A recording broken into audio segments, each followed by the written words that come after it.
Occasionally, even the Masoretic will actually tell a little bit different story. And sometimes that's even inconsistent with itself. That doesn't seem to make sense by itself. Whereas some of those sections that just, man, something's just not really adding up here. It just doesn't look right, doesn't feel right.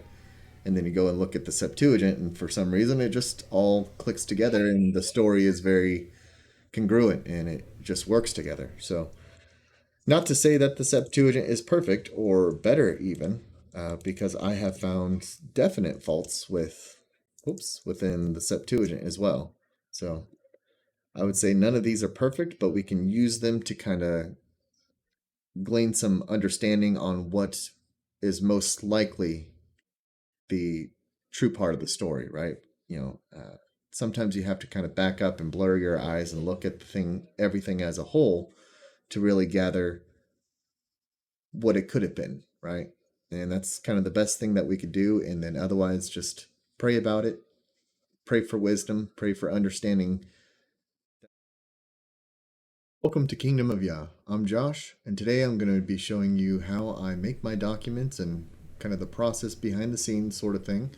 And this is going to be Job, side by side with the Greek text and the Greek Septuagint. So I'm just going to get in and show you generally how it comes about just simply copying and pasting sort of thing, and what I do about getting it in order to, of course, I got to remove all kinds of things, separate the text. Certain websites I'll copy from that might have the option to remove the foots. I'm just using Bible Hub right now.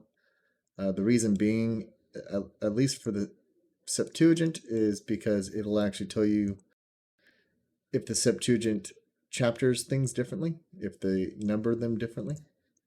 So right now I'm just going through and separating each verse.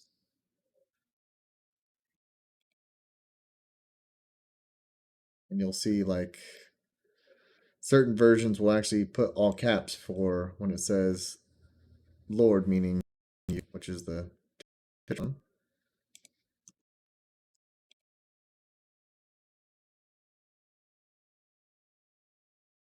Getting rid of these footnotes is kind of irritating.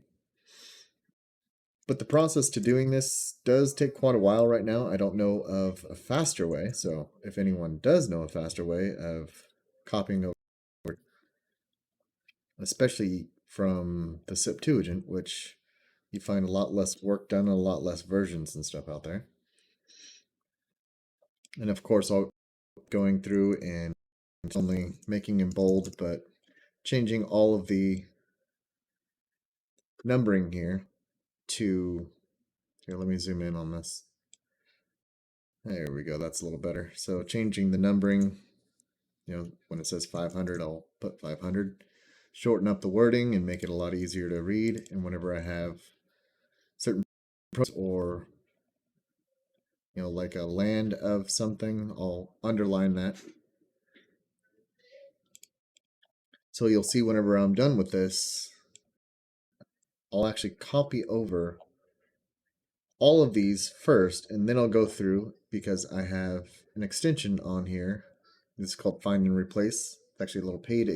It's very cheap and it's well worth the money because let me get my head out of the way over here. This allows me to put in any, let's see, Job here. So let's say I didn't have that in bold and it mentioned something quite a lot. I can go through and even hit match text if I want to make sure it's only the capitalized ones in case JOB or what have you is within another word. So I can find all. Seeing as this is pretty small, and yeah, it's going to find all these Jobs and stuff as well. But I'll take we'll see that, yeah, there's quite a few times it mentions his name. So then I can just hit bold, and if I didn't want that in bold, same with up here. I could just go through manually. mix that up. But now everywhere you see Job is all fixed up. So another example I like to do with things like this, Satan. I'm going to go through and find that. And then I'm going to put that in bold and in red to make that easier to stand out. And you see that even in the first chapter, Satan's talked about quite a bit. And then once I'm done copying everything over, that's whenever I'll actually go through and hold on, let me get my head back over here.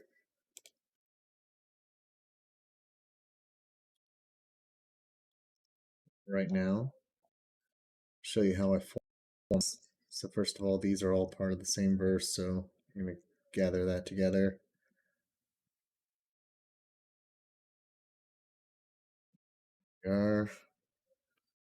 See, everything is just very manual here. It does take a long time. So I have actually been working on these documents within Google Docs here for 5 years now. And I work on them almost daily, sometimes for hours and hours on end. So this does take quite a long, and this is one of the reasons I want to open this up to people, not to have them just simply do this type of work right here. It would be nice, of course, but to help find mistakes in my, like any kind of, sometimes even these websites will actually have typos and things in um, but besides typos, if I just accidentally did something a little odd, you can let me know. I'm going to format this and I'm going to send this off to the side. Put that in bold, switch that back. I don't know why it does that sometimes. And there we are. So now I have this all separated. Now I have to go through and actually remove my numbers. Again, very, very tedious. So, but ideally, someday I can have a team of people working on this, not only just copying over text and formatting it like this, following, some sort of structure or formatting, but going through and highlighting what's important, putting, questions and answers to things, more information, more inserted context would be done as a team and as a community as well. So if someone had a question and they're like, hey, what does this really mean? Can I have this in layman's terms? Can I just really get an overall like summary even of this so I can better understand this? Then I or someone else could go and do that. And if for some reason someone didn't like that interpretation or like that, then they can comment on that as well. And we can, instead of fight in person or fight with these interviews or with these debates online, especially on YouTube, right? In person or, face to face, I should say, Skype call kind of things where we're just sitting here arguing about semantics sometimes, it gets really crazy, really petty sometimes.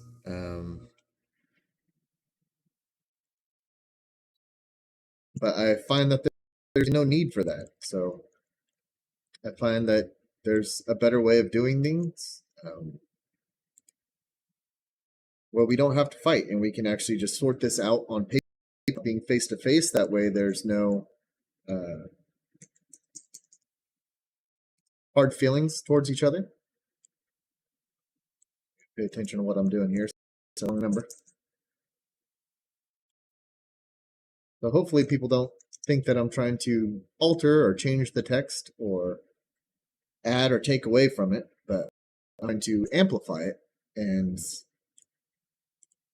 oh yeah, here we go. 7. I did not pay attention to that. Yes, everywhere that I'm going to have God, I'm going to have Elohim, and I'll have that in bold just to get rid of that connotation of what God people, because people often associate the word God with being the Father, right? here I am, can't spell anything right now. And then with, especially most of the time when it says the Lord, it's generally Yahuwah, so you're pretty safe with that. But I have gone back in the past and when found where it says I instead, or sometimes even Baal whenever it says Lord, right? Which again also does not refer to false god. It's not the name of a false god. It literally just means Lord, which is translated to husband quite a lot as well. So instead of going through and copy and paste, I can use that find find and replace tool here to just do throughout the documents, the whole thing, and it works great. And I have a lot of words to do that with. I'll see, any kind of time it's mentioning symbols, I'll generally put those in bolds. If it's a number of something, I think it said 3 sisters. There you go. So I'll put all of that in bold. If it's a really long thing, I'll put an underneath that. Unless it starts cluttering things up, to have an underline under each one of these might be irritating. Now, whenever I have this in my main document, especially when it starts listing things out, I'll just separate it into an actual list. And that way, at a glance, you can see that it's listing something off. So if you feel like reading every number and every animal, then you could do that. Or if you don't feel like reading that, you could just kind of go, okay, there's some animals that it's listing, continue reading. So it lets you read a lot faster with understanding and grasping that context right away, because you can kind of see what's happening and to read and sit there and try to comprehend everything that's happening and filter out all of the information that's not really pertinent to the story, that doesn't really matter so much to the story, at least at a glance, right? So let's see, Chaldeans. Right now I'm just kind of showing what it's going to look like. I see a messenger came to Job. So this, even in this side-by-side text, I'll try to keep this same format where you can see that this is an angel. At least when it is an angel. I don't know in this case. Let's see. A lot of times you translate it to messenger, it's just a human messenger. But for example, if it says angel, then I'll put messenger and I'll highlight it. Or if it says a man came or something like that, and by especially later on, if it actually just says this is an angel, then every time it mentions that man or these 2 men or whatever the case may be, then I'll highlight that in this here. And that will give an indication in it, whenever I keep this consistent. So anytime you see that same color, you're saying, oh, look, there's an angel here. A messenger came to Job and said, the ox of the flower is being attacked. So yeah, this may very well just be just some regular messenger. So I'll just leave that there. So I'm trying to keep context in mind. So here we are with the Breton Septuagint as well, and I will copy that over.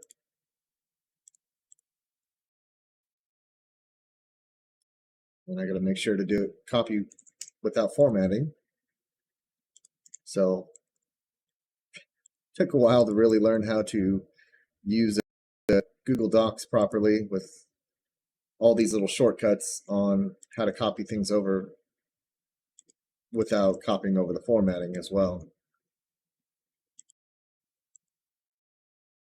Getting rid of the subtitles and the side-by-side text. I really want this to just be verse-by-verse comparison. And then once I have all these lined up here, then you'll be able to see side-by-side each verse, which, there are parallel Bibles for this, of course, similar type of things, but this gives you a lot more advantage because, first of all, you can do parallels to things that don't have parallels, especially when it comes to the Pentateuch or the Dead Sea Scrolls. And you can also do any kind of research that you find out about, okay, well, this is the word that's actually used. Here's a better translation of that word from the or even from the Hebrew. Or you can even give some insight if there's some Dead Sea Scroll fragments on maybe how something should be translated, or make a little note even in here. But definitely have that in the main documents for each of the scriptures as well. So let's see. Yeah, we have 22 in both columns here.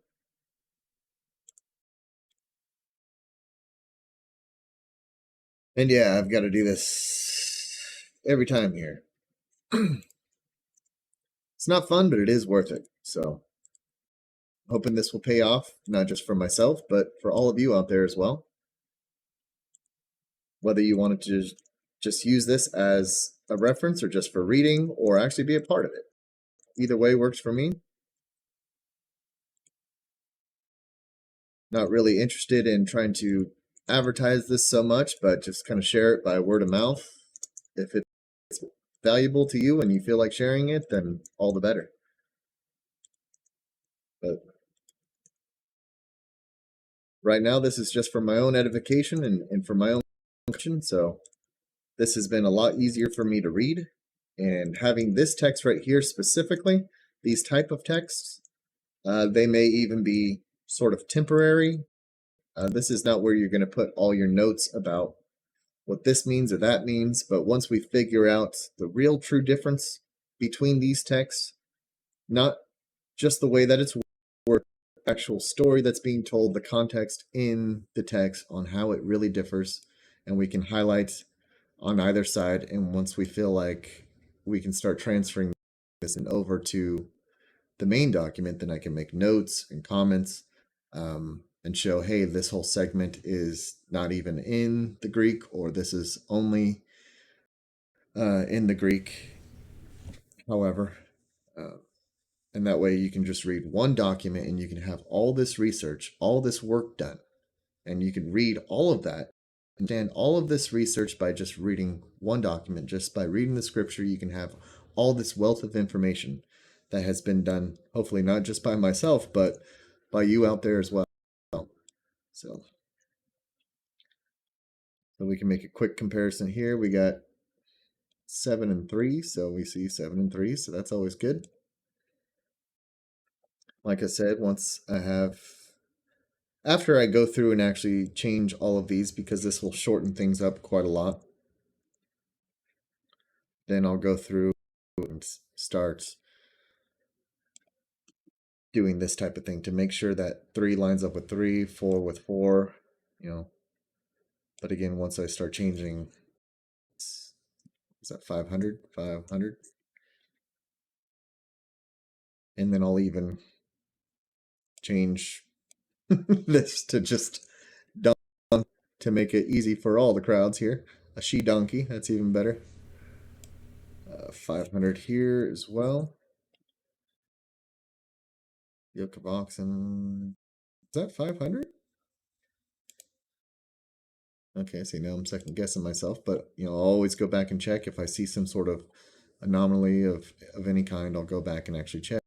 Oh, it was about the donkeys, right? 500. Sure, I got it right over here. Is 500. So I'm already messing that up. But like I said, I will go through and actually check the things, especially if they don't line up to either side. So this allows me to force myself to kind of self-correct here. So if you see anything in that line here,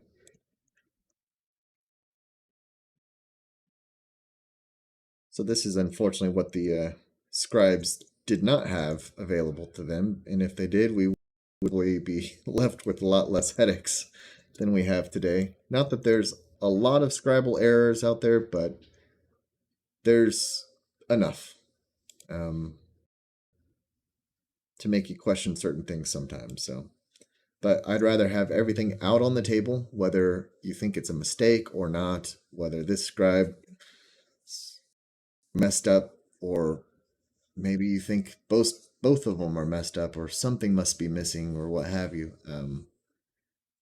For the most part, the general story is definitely preserved. The message of the story is preserved. Most of the time, the Masoretic will line up with the Septuagint or whatever fragments and verses out there from Dead Sea Scrolls or any other kind of translations. But occasionally, even the Masoretic will actually tell a little bit different story. And sometimes that's even inconsistent with itself. That doesn't seem to make sense by itself. Whereas some of those sections that just, man, something's just not really adding up here. It just doesn't look right, doesn't feel right. And then you go and look at the Septuagint, and for some reason, it just all clicks together, and the story is very congruent and it just works together. So, not to say that the Septuagint is perfect or better, even, because I have found definite faults within the Septuagint as well. So I would say none of these are perfect, but we can use them to kind of glean some understanding on what is most likely the true part of the story, right? Sometimes you have to kind of back up and blur your eyes and look at everything as a whole to really gather what it could have been, right? And that's kind of the best thing that we could do. And then otherwise, just pray about it, pray for wisdom, pray for understanding that we can see through some of this haze that has been created over the years from the copies from scribes and the translations and getting lost in translation, especially when it comes to English, because English is not great for that. So this said, lest. So I usually don't put lest. I put for fear that.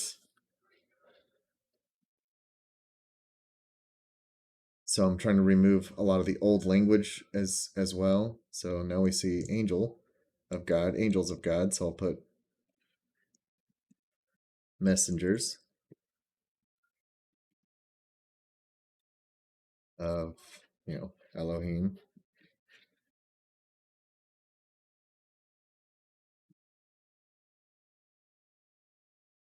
and go and just leave that. So I'm hoping that I can use a couple of these highlights in here on the most important things. So I'll use yellow for when something is really important or there's some key information that is either different or just simply key information.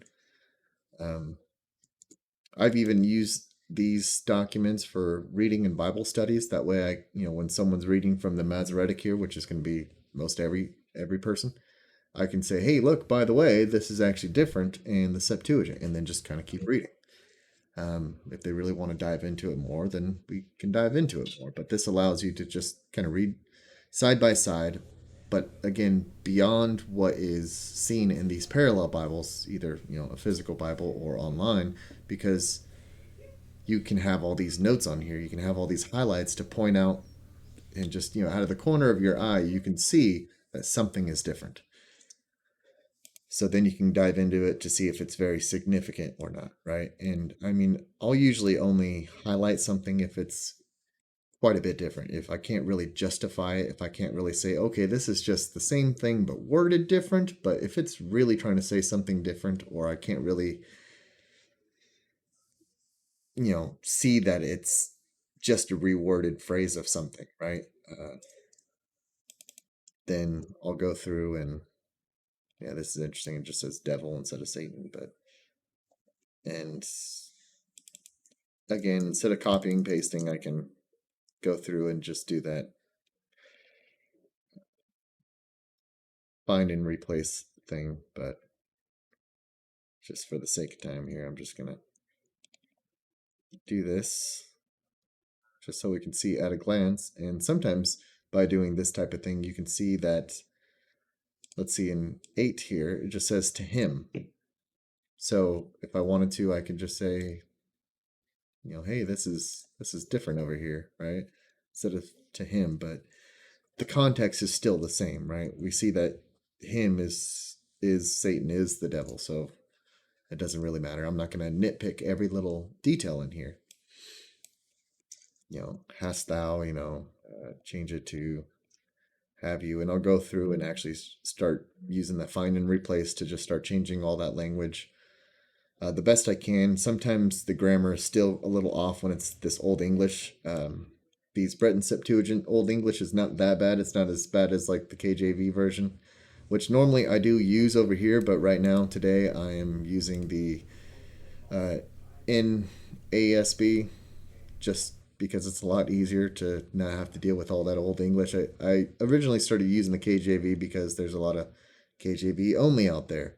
And especially when it comes to comparing with the Samaritan Pentateuch, the wording that's used in that is also Old English that usually matches up word for word of the KJV. So it's just a lot easier to compare that way. But when you're really trying to read for context and really trying to understand, trying to read through all that KJV language is a little difficult sometimes because not only is the grammar a little different and the certain words written and pronounced differently, but certain words just simply have different meanings as well. So it can get you a little lost. So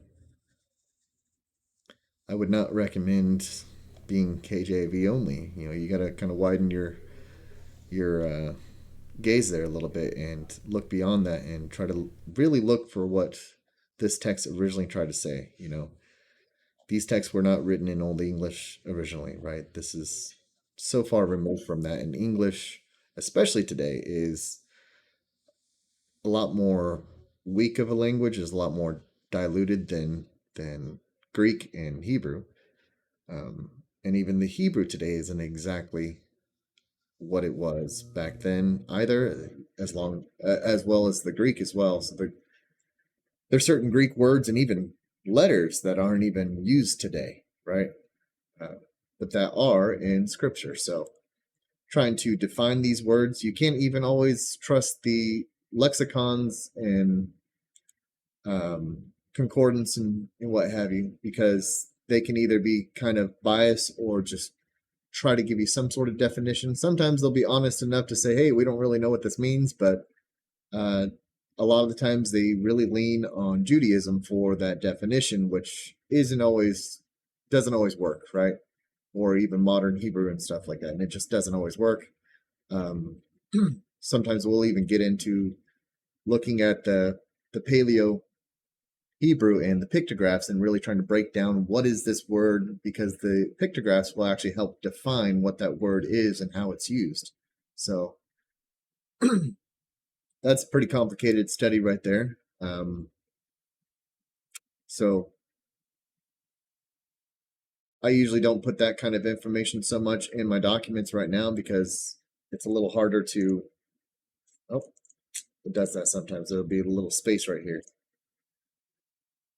It's a little harder to show that and have all that information in like a really short paragraph or something like that, a little note or a little comment. So I'll have to have a separate page, a separate documents and stuff for certain words and how to define them and why we think it might mean this, or when it's used this way, why it should be used or should be defined this way, right? Again, taking the overall context to help define the words as well, right?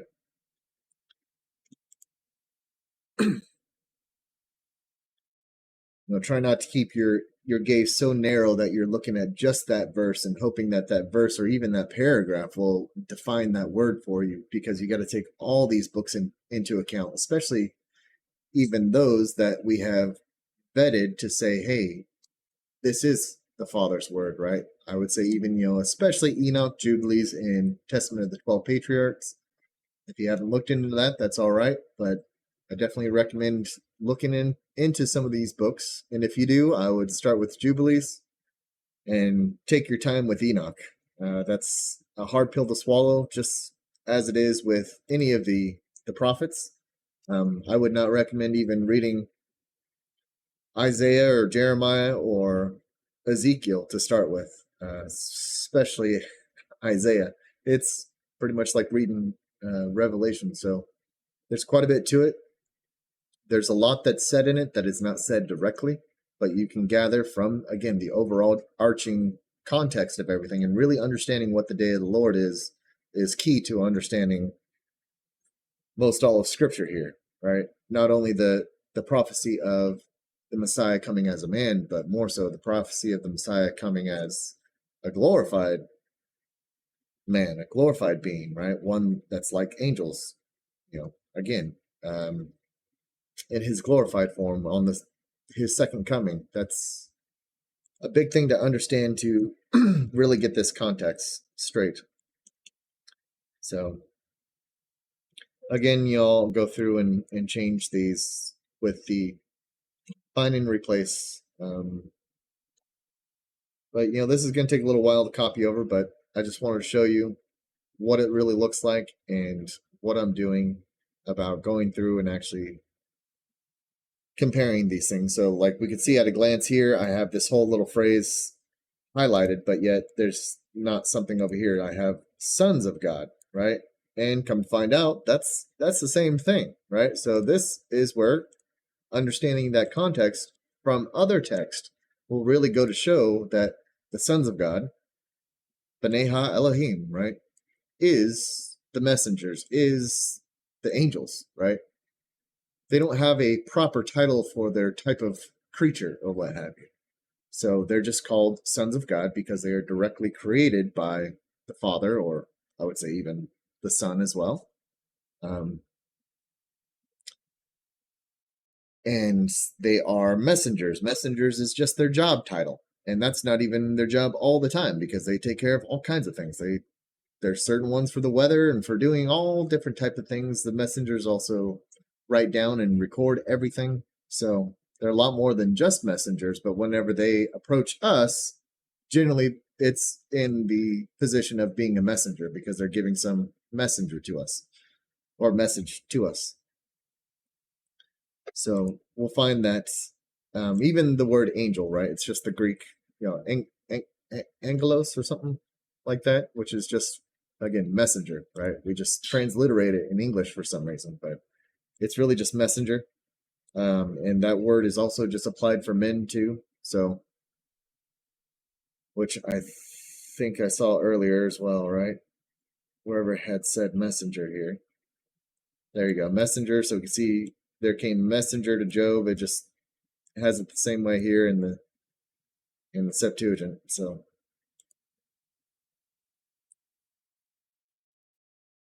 and again, mind you, these texts are not perfect and they're never perfect. The Masoretic text is admittedly based off of text that is broken and corrupted. The Septuagint, there is no one copy of the Septuagint out there either. It comes in many fragments. Some parts of the Septuagint are just the Psalms and, a couple fragments here and there sometimes.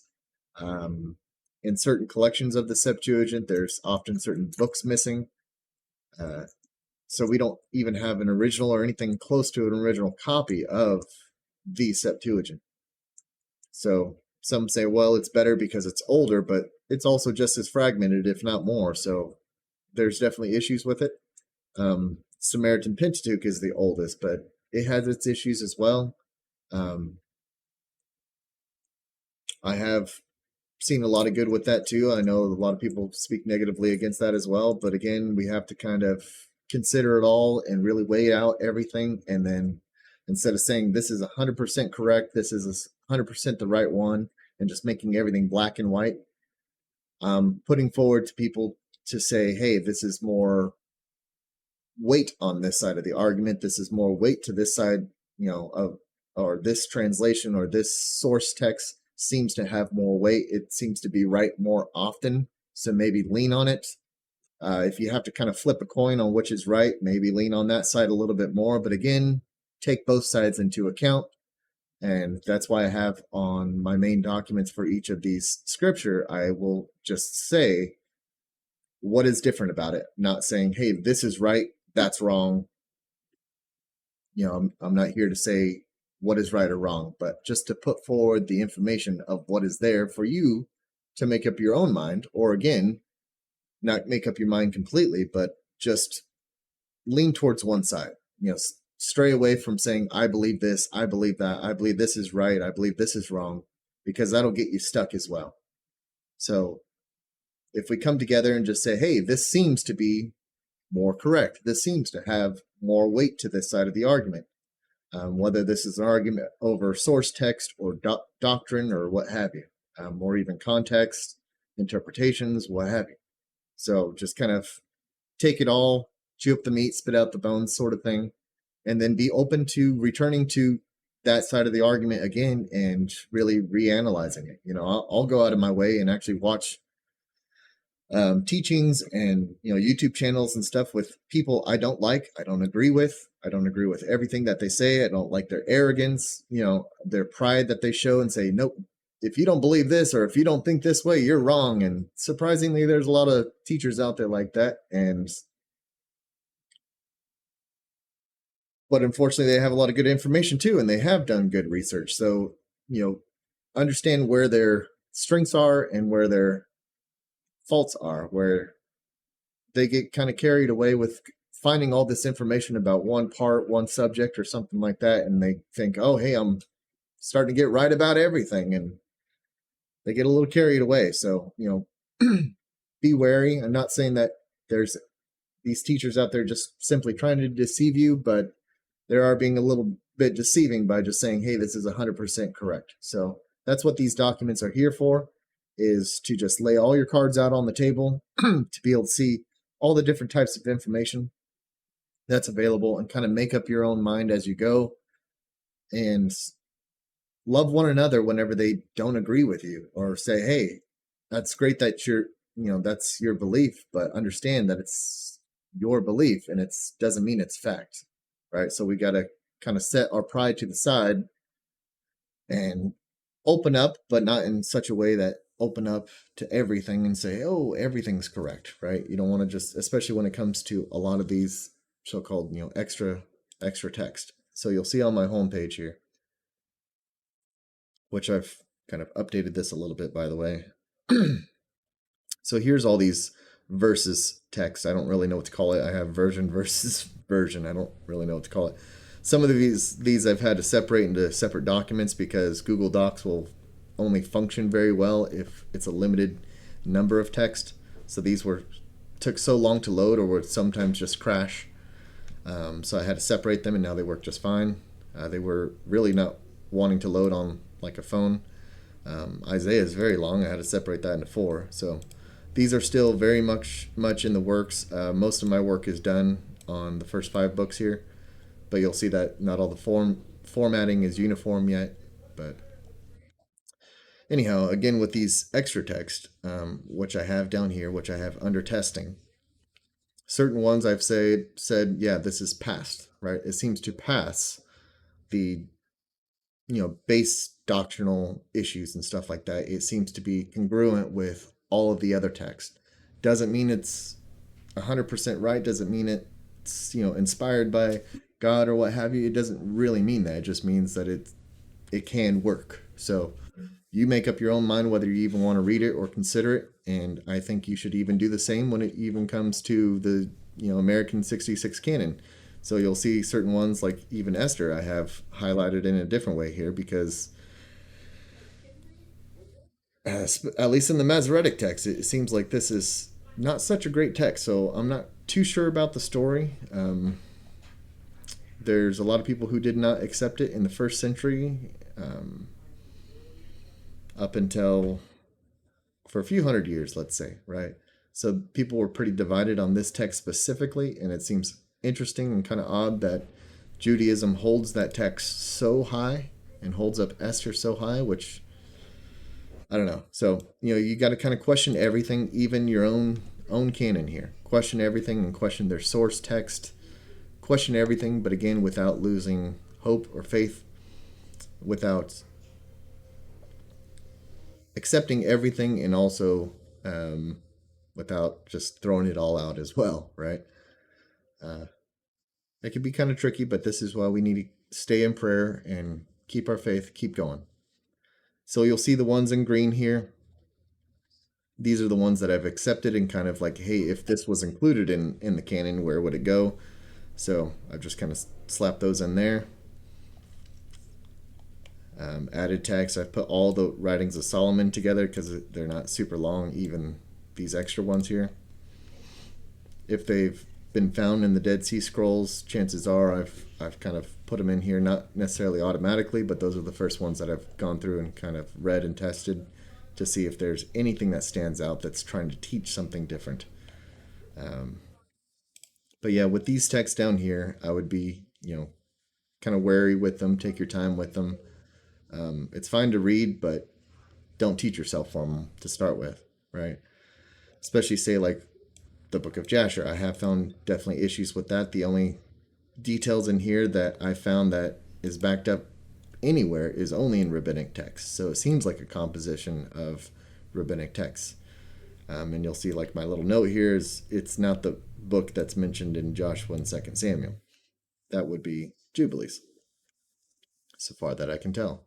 And even all these extra texts when it comes to the New Testament, there's a lot of stuff that was left out or taken out that used to be accepted, that used to be read, that are no longer, right? Some that are Gnostic or considered Gnostic, or maybe even considered Gnostic just because they were found among a Gnostic collection, which doesn't necessarily mean that that's all good or bad either, right? Just because it's in a collection. We have our collection of 66. That doesn't mean everything that's not in it is bad and everything that is in it is good or is correct or is from the Father. Again, we got to just test everything and practice these things that are taught, especially in these first 5 books, or I would even say these 6 books, and practice them in our lives and see how they're practiced throughout, these prophets, how they're practicing them and apply them to your life and see if it works out the way it says it should work out. So that's one of the other ways that we can test these texts. And you'll see I have here in black things that I still need to copy over and start editing. There's quite a lot of work to do. And here's the one I'm working on right now. And this is for later. If anyone is interested on trying to make these debates, this is going to be a lot of work. So this is going to be a side-by-side comparison of each of the different type of doctrines, right? Sometimes there's just 2 sides to an argument. Sometimes there's 5. It can get kind of crazy and hectic. So I'm just going to list all the verses and then how they can be interpreted by this guy's argument and then by this guy's argument, how they can interpret that same text and maybe what they're, not reading through to see how it should clear that understanding up, or maybe another verse that might help clear that up. And then you can kind of see how many verses even support that argument in any type of way, even if it's just a really strong interpretation that supports that argument. You can see, hey, there's 10 different things over here, but there's 2 verses over here that support that argument. Or you might even have historical evidence or tradition or something that might support that side of the argument.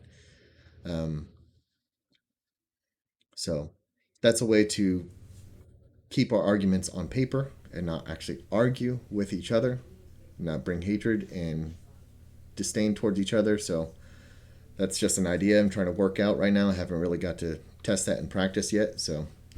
And I also have a lot of these other documents that I'm trying to work on. Don't move that. There we are.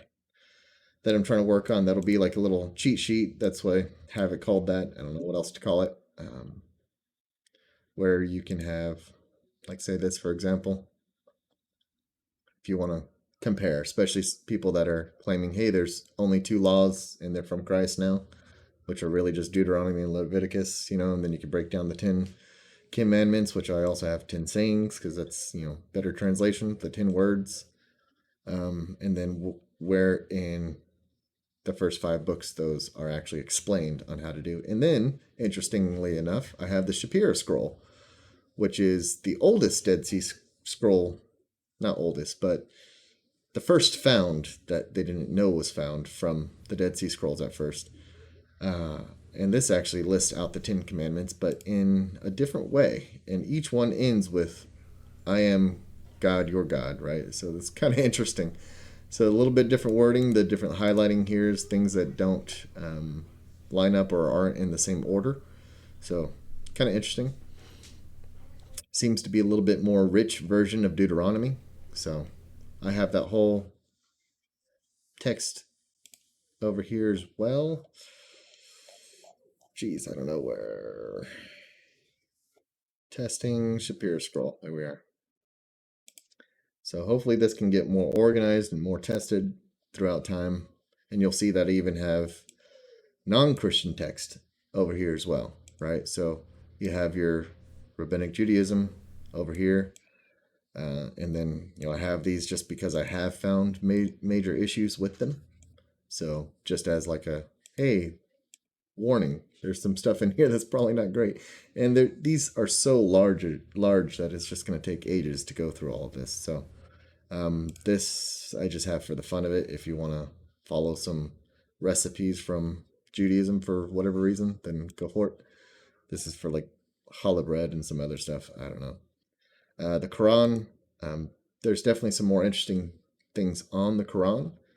There's apparently a possibility that it used to be actually a Christian text. The first part of it, at least, used to be a Christian text that was then, I don't know how to say, not translated, but taken into Arabic and then added with different vowing to effectively change the meaning. And it kind of really twisted the text to make it say something quite a bit different.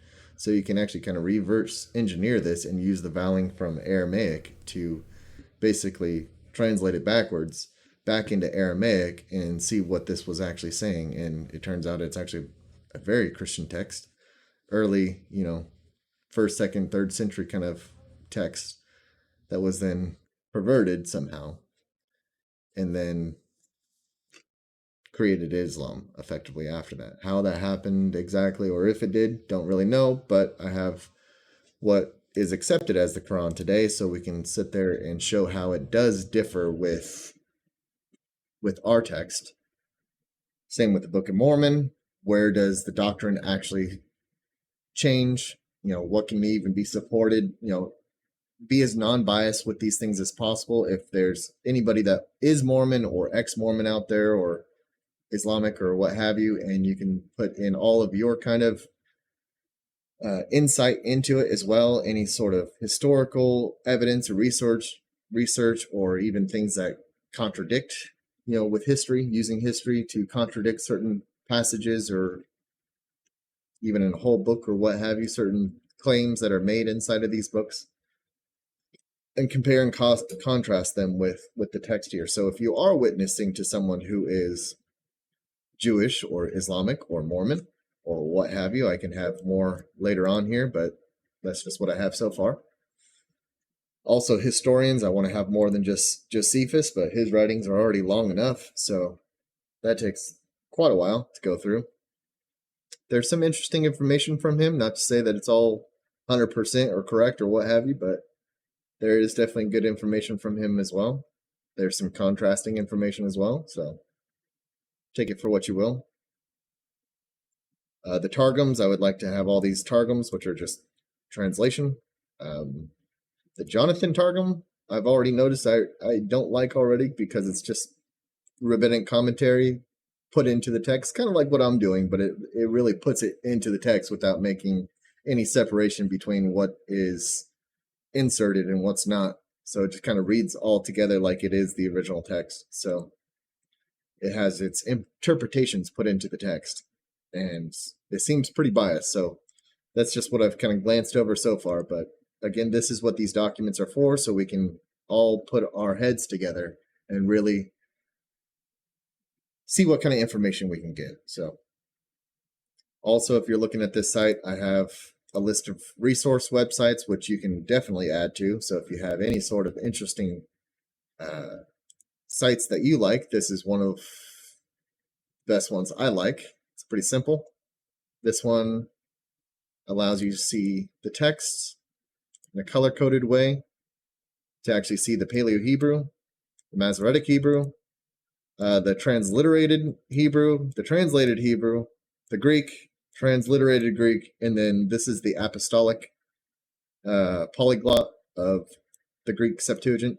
So it reads kind of funny. It's more, the grammar is more direct, so the grammar is more according to the Greek.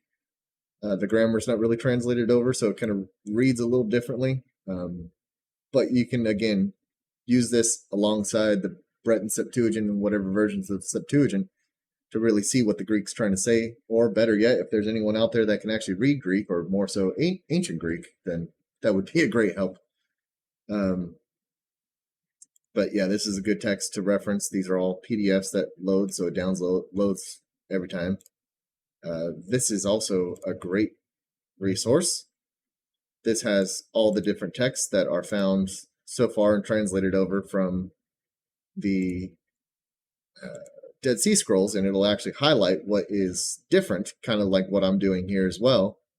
Highlight what's different from the Masoretic text. So it compares to the Masoretic text, and I think we'll even make reference to, it'll sometimes have notes, I think, on what the Septuagint might say as well. And there's also Septuagint text found in the Dead Sea Scrolls as well, so keep that in mind. But so everything that can be compared to here. So yeah, here you go. So this is what's different, or what's missing, or what's added. Sometimes, like what's in the green is just the same word but spelt different, maybe missing a vowel or something like that. It's the same word, it's just, an older spelling, or just, there wasn't a very strict way of grammar way back when, so people kind of just spelt things how they spelt things. So maybe they had a new system later on and like, hey, we need to add this letter to this now to be clear about this. So that's the only real difference about the green there. I don't know what this blue is. Oh wait, here we go. In blue, translated to multiple English words. Okay, so yeah, interesting. So this is just one word translated into multiple English words. So you can see that, hey, this is actually just one word here. Very interesting, very great resource. So whether it's a website or anything that somebody has made that we can link up to this, that would be great. And then I also have the Dead Sea Scroll resources that I've made right here. So these are all me trying to copy over the Dead Sea Scrolls, especially those that are outside the 66 here, and be able to analyze all of those as well. So lots of work to be done here, a lot of information already here. Can't wait to get started with as many people as I can and really get going on this, and hopefully turn this into a software, like I said, or even a phone app one of these days that can be more designed towards this and get away from using the Google Docs, because there's a lot of limitations that I have with this, some of which I've explained. But yeah, a lot of limitations, but at the same time, this is still a very, very, very powerful resource.